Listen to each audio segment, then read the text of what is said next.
David Gil es un periodista que siempre tuvo vocación por contar sus propias historias y al que la crisis le dio la posibilidad de convertirse en escritor. Cuando llegó la crisis laboral, que además en el periodismo ha golpeado especialmente duro, pues me dije, vamos a intentar sacar algo bueno de esto y era la oportunidad de comenzar a escribir mi primera novela. El guerrero a la sombra del cerezo aparece como novela autopublicada, pero por una rendición.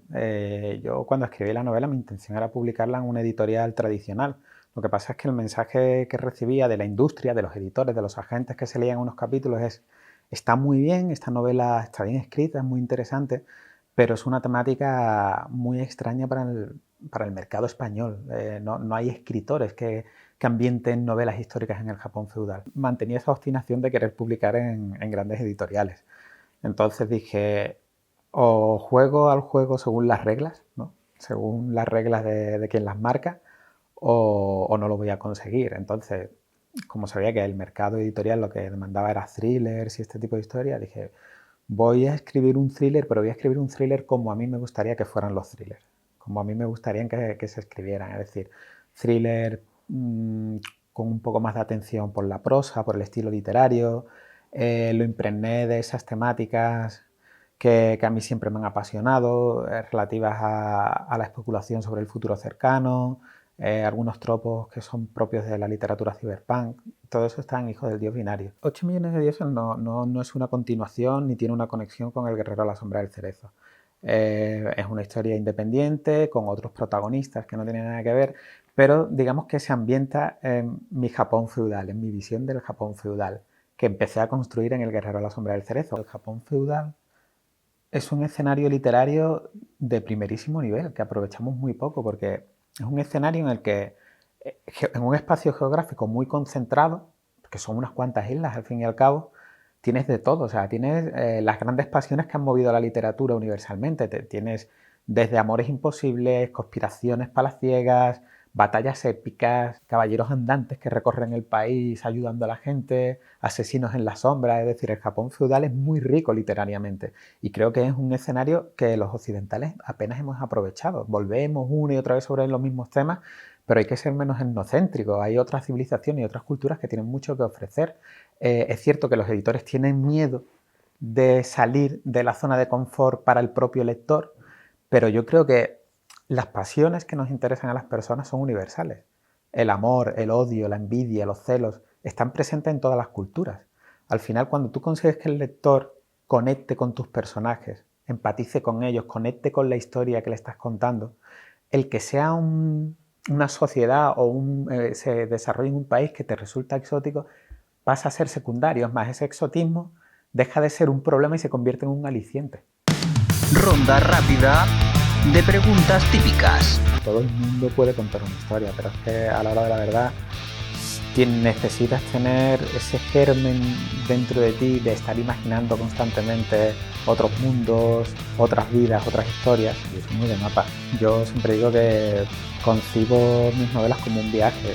Sé del punto del que salgo, sé al punto que voy a llegar y más o menos sé los pueblos en los que voy a ir haciendo paradas. Creo que el escritor, la persona creativa, tiene que crear en total libertad. A mí lo único que me condiciona es el relato.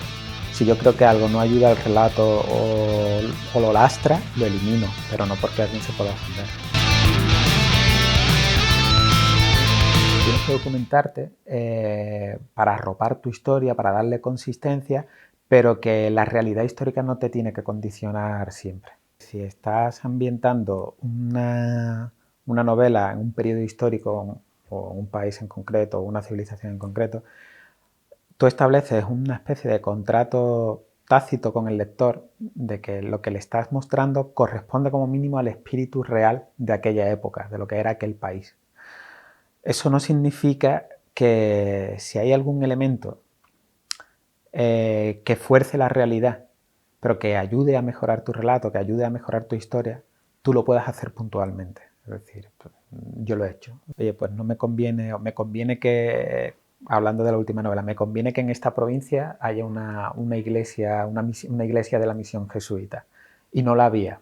Pues yo la voy a poner porque me ayuda a contar la historia, me ayuda a que el relato siga adelante. pero son excepciones puntuales, son licencias literarias que tú te tomas, pero intentas que lo que le estás mostrando al lector sea fiel a lo que era ese periodo histórico. Tú no escribes una novela para enseñar a la gente, para enseñarle historia. El que quiera aprender sobre un periodo histórico, que vaya a los manuales y a los textos académicos. Tú lo que estás contando es un relato, tú estás contando una historia en concreta. Si para que esa historia se entienda mejor tienes que explicar cómo se disparaba un arcabuz, pues explícalo.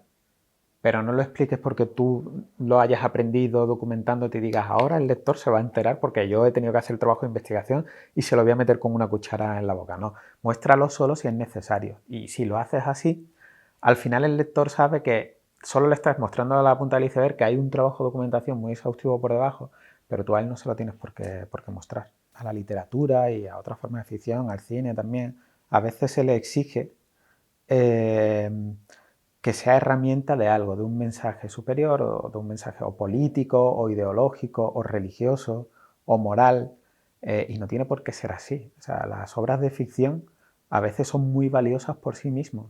Una novela que solo ofrece entretenimiento, si es un entretenimiento de calidad, elevado, brillante en algunos momentos, puede ser arte. Y es solo entretenimiento. No tiene por qué tener nada más para ser una forma de arte, para ser una obra de arte. El entretenimiento de calidad es muy valioso. Ese cine que nos evade durante 2 horas, que nos emociona, que nos hace sentir lo que están sintiendo los personajes como algo propio, eso es una de las mejores cosas que puede conseguir un ser humano o una persona creativa. O sea, no es necesario que se tenga que validar a través de un discurso o de un mensaje superior o utilitarista. Yo creo que eso es una falta de respeto hacia la cultura. La originalidad, el abrir nuevos caminos es algo que depende de los creadores, ¿no? No puedes esperar eso de un editor. Eso depende de los que escribimos o de los que hacen cine o de los ilustradores. Tienen un trabajo muy complicado porque trabajan con literatura, pero tienen que tener un ojo en el mercado. Entonces, yo entiendo que los editores tiendan a ser conservadores porque están arriesgando el dinero de su empresa. Y normalmente cuando tú juegas con dinero ajeno tienes que apostar sobre seguro, porque es lo que les exigen, a ellos les exigen resultados. Entonces, es cierto que la novela histórica española tiene una serie de temas, de tropos, que son los que se saben que funcionan.